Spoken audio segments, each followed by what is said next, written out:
Donc la ceinture scapulaire, en fait, ça va être une ceinture, comme son nom l'explique, et ça va inclure un petit peu toute cette ceinture ici en haut du thorax. En fait, les bras restent au sommet du thorax et ne s'effondrent pas jusqu'à nos hanches parce qu'on a cette ceinture scapulaire. La seule attache osseuse de cette ceinture scapulaire, c'est la clavicule au niveau du sternum. Okay, la cage thoracique, c'est fait des côtes et du sternum. C'est ça la cage. Les côtes, le sternum devant.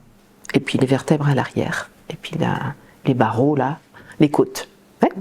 Ça c'est la cage thoracique ici qui contient donc le poumon et le cœur. Et sur cette cage, eh bien, nous avons la clavicule placée devant cette cage et la seule attache osseuse, c'est sur le sternum, sur cette cage. Sinon, il n'y a pas d'attache osseuse, il n'y a que des attaches musculaires. Qu'est-ce qu'on va avoir comme attache musculaire? On a l'omoplate à l'arrière de cette cage qui est maintenue ici au sommet de la cage thoracique par des muscles. Si l'omoplate, c'est un os plat, plaqué contre la cage grâce à des muscles. Il n'y a pas d'attache osseuse. Et cette omoplate, elle va former un os ici qui va être l'os de l'épaule en gros, ça fait partie de l'acromion, c'est l'os de l'omoplate qui va être la protection de l'articulation de l'épaule, mais il n'y a pas d'attache osseuse. Les omoplates avec l'épaule, ça reste collé ici au sommet du thorax à des muscles. Ensuite, on a la clavicule avec cette petite attache osseuse ici, qui va aussi rejoindre l'acromion, mais là c'est articulaire, mais il n'y a pas d'attache osseuse sur le thorax. Et de là sont tous nos bras avec l'humérus, et puis ensuite les avant-bras, les mains, etc. Tout ce que nous portons, les enfants, les courses, les poubelles, les transats, tout ce que nous portons à bout de bras, eh bien, tout ça n'est maintenu ici que par des muscles. Et bien, tous ces muscles, ces scalènes, trapèzes, rhomboïdes, et tous les muscles plus profonds, on ne va pas tous les nommer, et tout ça, c'est ce qu'on va appeler la ceinture scapulaire.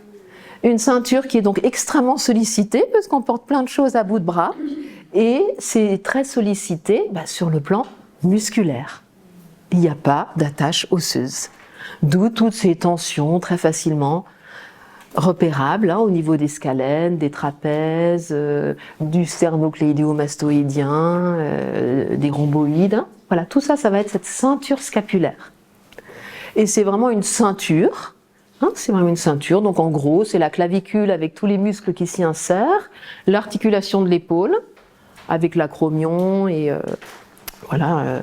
Et puis à l'arrière, on va avoir l'omoplate avec le trapèze à l'arrière et les rhomboïdes. On peut inclure les rhomboïdes qui maintiennent aussi cette omoplate sur la cage thoracique.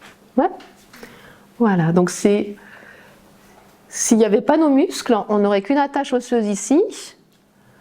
Nos omoplates s'effondreraient jusqu'au bassin, et on aurait les bras là-bas au niveau des hanches. Voilà, les épaules au bout des hanches. C'est ça. Il n'y a que cette attache osseuse ici. Alors le deltoïde, c'est le muscle de l'épaule ici. C'est celui qui recouvre l'articulation de l'épaule.